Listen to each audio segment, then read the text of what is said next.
Hi everyone, welcome back to Fireside Friday. We are continuing this awesome book and we are on chapter 7. My dinner goes up in smoke. The last chapter was so interesting. I was really excited when Percy kind of splashed, well, I guess soaked Clarice and those mean girls. So I'm interested to find out what happens next. Word of the bathroom incident spread immediately. Wherever I went, campers pointed at me and murmured something about toilet water. Or maybe they were just staring at Annabeth, who was still pretty much dripping wet. She showed me a few more places. The metal shop, where kids were forging their own swords, so they were using fire to help make their own swords. The arts and crafts room, where satires were sandblasting a giant marble statue of a goat man. And the climbing wall, which actually consisted of two facing walls that shook violently, dropped boulders, sprayed lava, and clashed together if you didn't get to the top fast enough. Sounds like a very dangerous climbing wall. Finally, we returned to the canoeing lake, where the trail led back to the cabins. I've got training to do, Annabeth said flatly. Dinner's at 7:30. Just follow your cabin to the mess hall. Annabeth, I'm sorry about the toilets. Whatever. It wasn't my fault. She looked at me skeptically, and I realized it was my fault. I'd made water shoot out of the bathroom fixtures. I didn't understand how, but the toilets had responded to me. I had become one with the plumbing. You need to talk to the Oracle, Annabeth said. Who? Not who. What? The Oracle. I'll ask Chiron. So an oracle is like a fortune teller, kind of. They can predict the future. I stared into the lake, wishing somebody would give me a straight answer for once. I wasn't expecting anybody to be looking back at me from the bottom, so my heart skipped a beat when I noticed two teenage girls sitting cross-legged at the base of the pier, about 20 feet below. They wore blue jeans and shimmering green t-shirts, and their brown hair floated loose around their shoulders as minnows darted in and out. Minnows are a type of fish. They smiled and waved as if I were a long-lost friend. I didn't know what else to do. I waved back. Don't encourage them, Annabeth warned. Naiads are terrible flirts. Naiads, I repeated, feeling completely overwhelmed. That's it. I want to go home now. So naiads and nymphs are very beautiful women, and they're spirits, and so oftentimes they get a lot of people in trouble. Like Percy didn't know what to do, so he was waving back at them. So sometimes you kind of lose your thoughts, and you're very attracted to them. Annabeth frowned. Don't you get it, Percy? You are home. This is the only safe place on Earth for kids like us. You mean mentally disturbed kids? I mean not human. Not totally human, anyway. Half human. Half human and half what? I think you know. I didn't want to admit it, but I was afraid I did. I felt a tingling in my limbs, a sensation I sometimes felt when my mom talked about my dad. God, I said? Half God? Annabeth nodded. Your father isn't dead, Percy. He's one of the Olympians. That's crazy. Is it? What's the most common thing gods did in the old stories? They ran around falling in love with humans and having kids with them. Do you think they've changed their habits in the last few millennia? So remember when we were studying the different gods and goddesses, you all were talking about how you were siblings and you were related to each other. So the gods and goddesses oftentimes fell in love with humans, and they had a bunch of kids with them. And so Percy is one of those kids. But those are just, I almost said myths again. Then I remembered Chiron's warning that in 2,000 years I might be considered a myth. But if all the kids here are half gods, demigods, Annabeth said, that's the official term, or half-bloods. And who's your dad? Her hands tightened around the pier railing. I got the feeling I'd just trespassed on a sensitive subject. My dad is a professor at West Point, she said. I haven't seen him since I was very small. He teaches American history. He's human. What, you assume it has to be a male god who finds a human female attractive? How sexist is that? Who's your mom then? Cabin 6. Meaning? Annabeth straightened. Athena, goddess of wisdom and battle. Okay, I thought, why not? And my dad? Undetermined, Annabeth said. Like I told you before, nobody knows. Except my mother. She knew. Maybe not, Percy. Gods don't always reveal their identities. My dad would have. He loved her. Annabeth gave me a cautious look. She didn't want to burst my bubble. Maybe you're right. Maybe he'll send a sign. That's the only way to know for sure. Your father has to send you a sign claiming you as his son. Sometimes it happens. You mean sometimes it doesn't? Annabeth, oh my gosh. Annabeth ran her palm along the rail. The gods are busy. They have a lot of kids and they don't always... Well, sometimes they don't care about us, Percy. They ignore us. I thought about some of the kids I'd seen in the Hermes cabin. Teenagers who looked sullen and depressed, as if they were waiting for a call that would never come. I'd known kids like that at Yancey Academy, shuffled off to boarding school by rich parents who didn't have time to deal with them. But God should have behaved better. So I'm stuck here, I said. That's it? For the rest of my life? It depends, Annabeth said. Some campers only stay the summer. If you're a child of Aphrodite or Demeter, you're probably not a real powerful force. The monsters might ignore you, so you can get by with a few months of summer training and live in the mortal world the rest of the year. But for some of us, it's too dangerous to leave. We're year-rounders. In the mortal world, we attract monsters. They sense us. They come to challenge us. Most of the time, they'll ignore us until we're old enough to cause trouble. About 10 or 11 years old. Most of you are about 10 or 11. Don't cause any trouble. Don't want the monsters to come get you. But after that, most demigods either make their way here or they get killed off. A few manage to survive in the outside world and become famous. Believe me, if I told you the names, you'd know them. Some don't even realize they're demigods, but very, very few are like that. So, monsters can't get in here? Annabeth shook her head. Not unless they're intentionally stopped in the woods or specially summoned or called by somebody on the inside. Why would anybody want to summon a monster? Practice fights, practical jokes. Practical jokes? The point is, the borders are sealed to keep mortals and monsters out. From the outside, mortals look into the valley and see nothing unusual, just a strawberry farm. So remember, mortals are humans. They have no idea that the gods exist. So, you're a year-rounder? Annabeth nodded. From under the collar of her t-shirt, she pulled a leather necklace with 5 clay beads of different colors.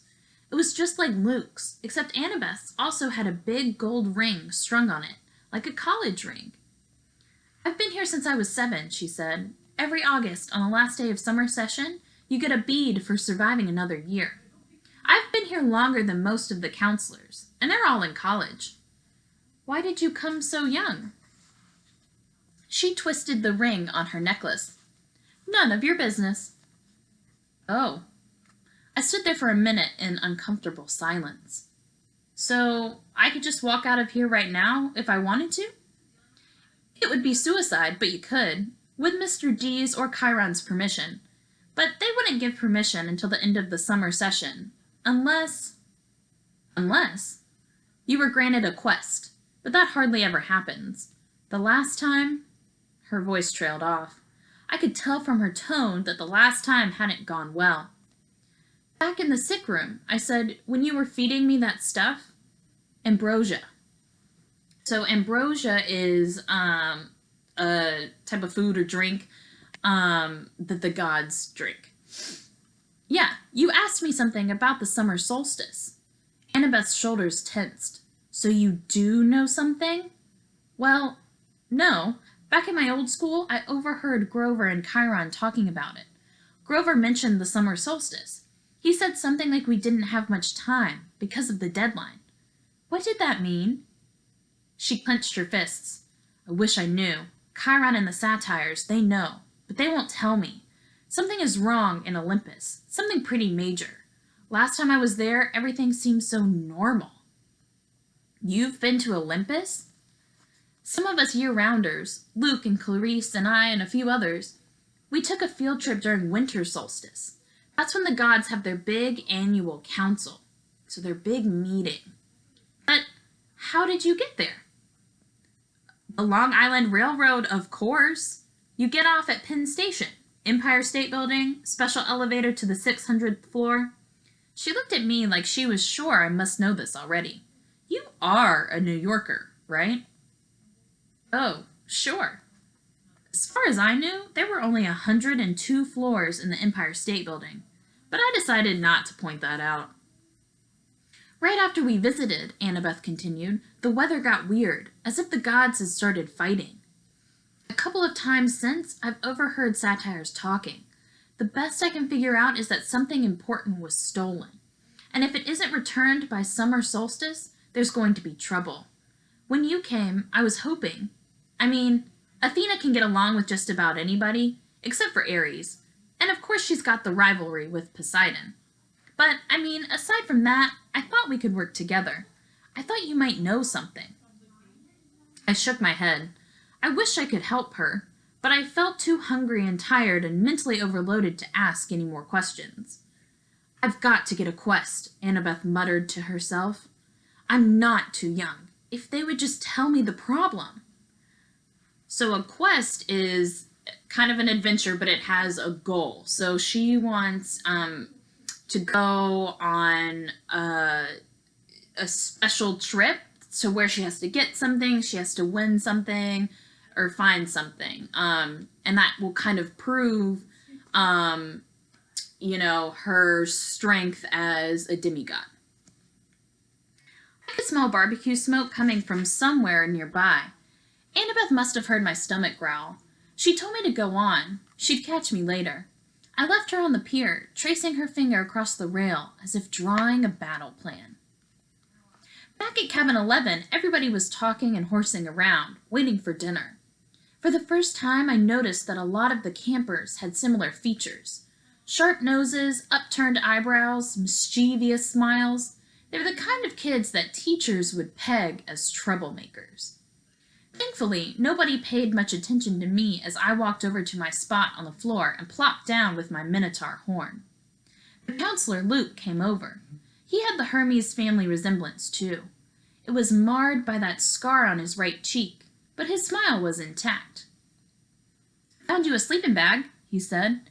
"And here, I stole you some toiletries from the camp store." So some shower things. I couldn't tell if he was kidding about the stealing part. I said, "Thanks." "No prob." Luke sat next to me, pushed his back against the wall. "Tough first day?" "I don't belong here," I said. "I don't even believe in gods." "Yeah," he said. "That's how we all started. Once you start believing in them, it doesn't get any easier." The bitterness in his voice surprised me, because Luke seemed like a pretty easygoing guy. He looked like he could handle just about anything. "So, your dad is Hermes?" I asked. He pulled a switchblade out of his back pocket, and for a second I thought he was going to gut me. But he just scraped the mud off the sole of his sandal. "Yeah, Hermes." "The wing-footed messenger guy?" "That's him.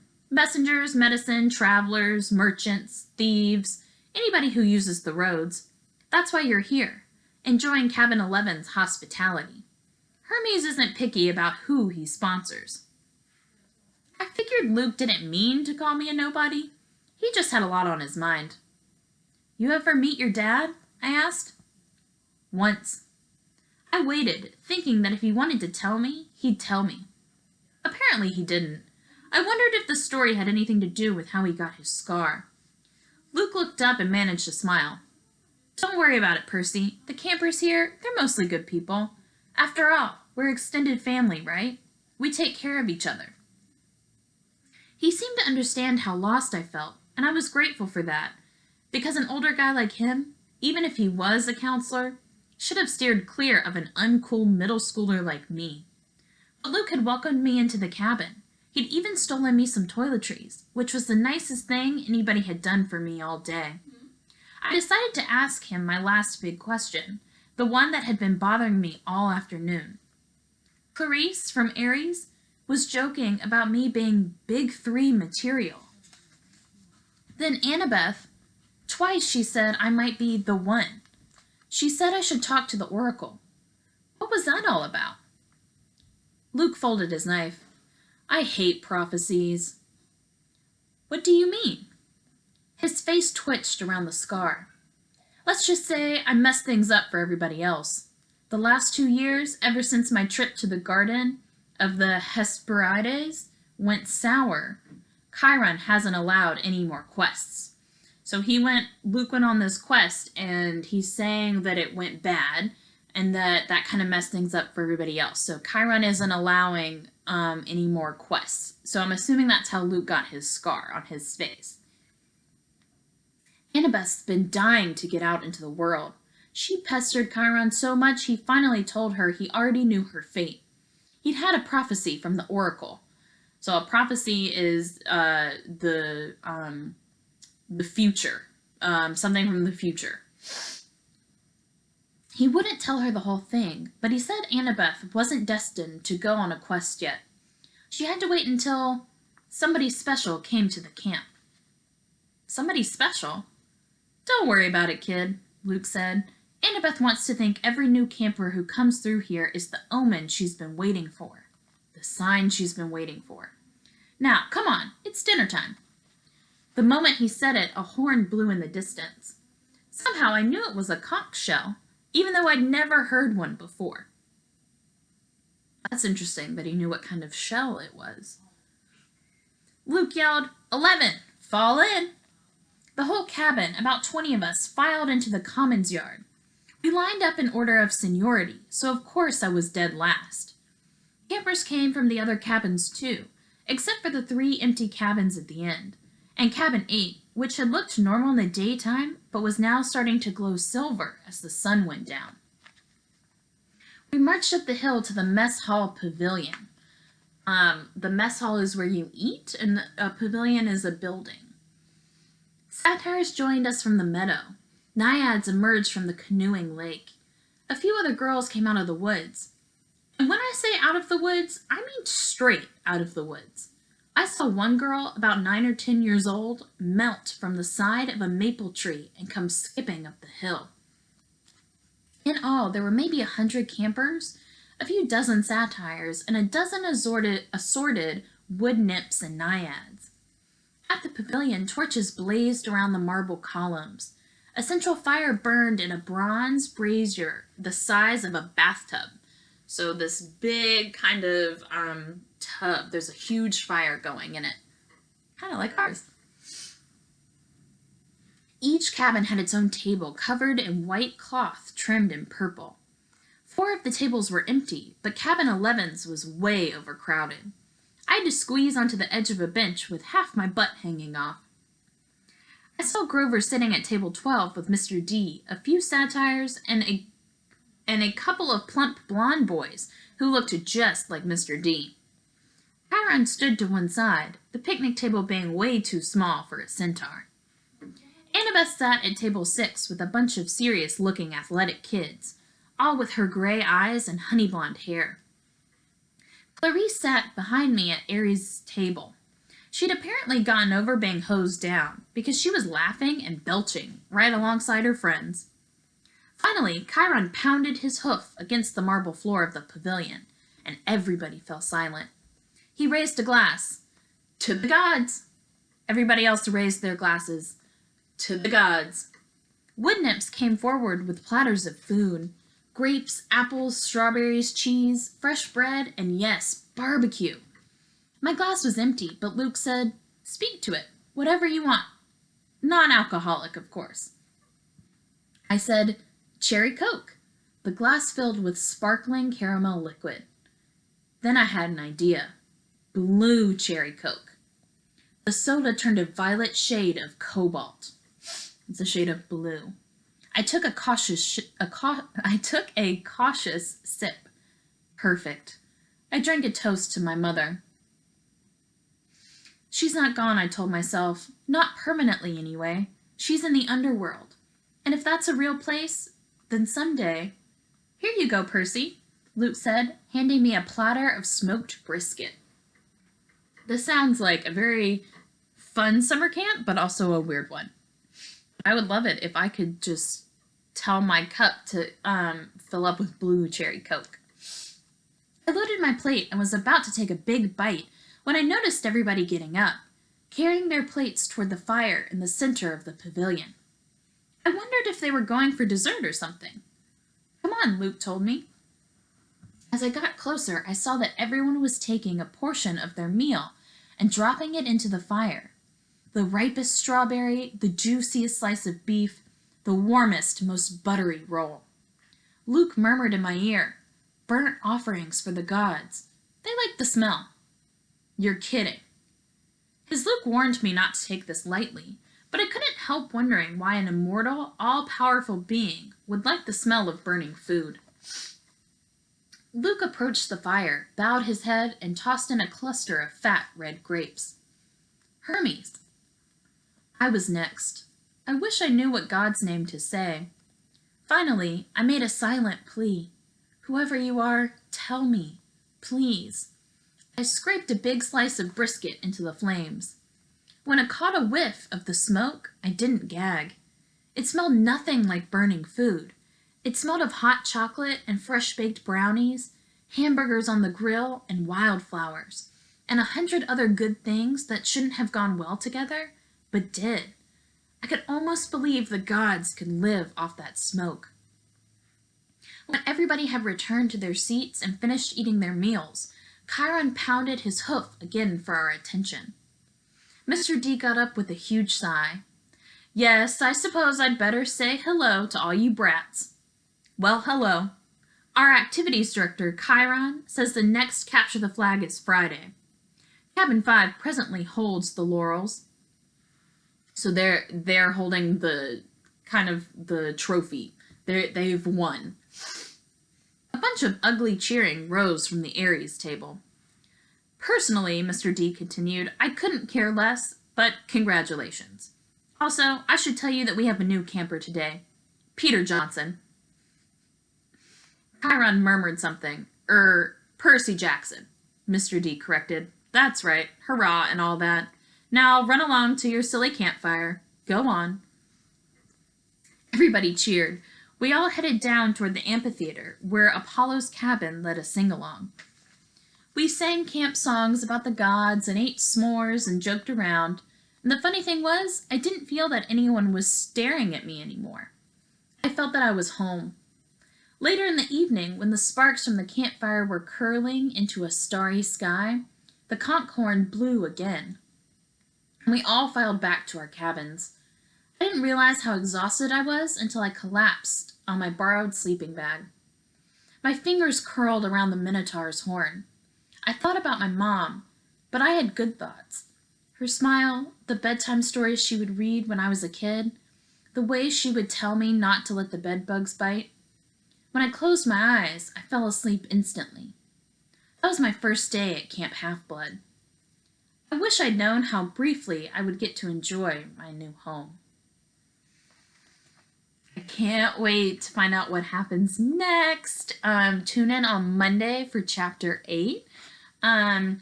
Also, next week is Spirit Week. So Monday, I will be wearing my tiger onesie. So I encourage you all to grab your favorite PJs, grab your favorite book, curl up next to your fire or wherever you like in your house, and do some independent reading. All right, everybody, have a great weekend.